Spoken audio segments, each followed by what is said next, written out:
মরুভূমির তপ্ত বালুর নিচে ৪,০০০ বছর ধরে বয়ে চলেছে এক অলৌকিক পানির ধারা।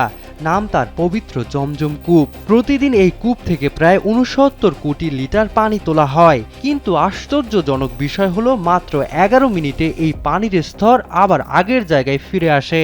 আজ পর্যন্ত এই কূপের এক ফোঁটা পানিও কমেনি। কোটি কোটি মানুষের তৃষ্ণা মেটানো এই অফুরান্ত পানির রহস্য ঠিক কোথায়?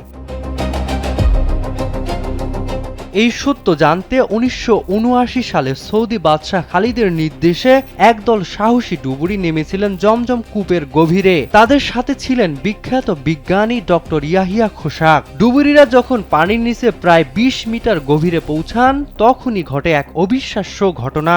জীবন অবাক না করলে কে করবে? ২৮% মিল্ক ফ্যাটের অবাক করার সাথে ফ্রেশ মিল্ক পাউডার। জীবন অবাক করুক প্রতিদিন। হঠাৎ করেই ডুবুরিদের হাতের কম্পাস পুরোপুরি কাজ করা বন্ধ করে দেয়। পানির নিচে দিক হারিয়ে সম্পূর্ণ দিকভ্রান্ত হয়ে পড়েন।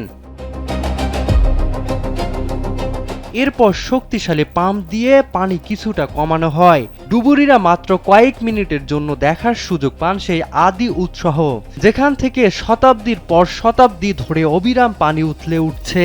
কূপের একদম তলদেশে মেলে প্রাচীন আমলের কিছু ধাতব বালতি সহ নানা ঐতিহাসিক জিনিস। আধুনিক গবেষকরা পরীক্ষা করে দেখছেন এই পানিতে কোনো ক্ষতিকর ব্যাকটেরিয়া নেই। এটি যেমন বিশুদ্ধ, তেমনি পুষ্টিগুণে ভরপুর।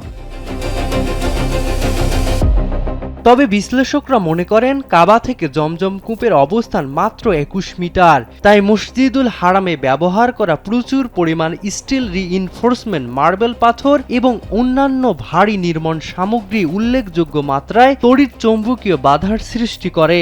এই চৌম্বকীয় বাধার কারণে ওই এলাকায় সাধারণত ম্যাগনেটিক কম্পাসগুলো প্রায়শই ঠিকমতো কাজ করে না বা এলোমেলোভাবে ঘুরতে থাকে। সালমান ইসলাম পলক, কালবেলা।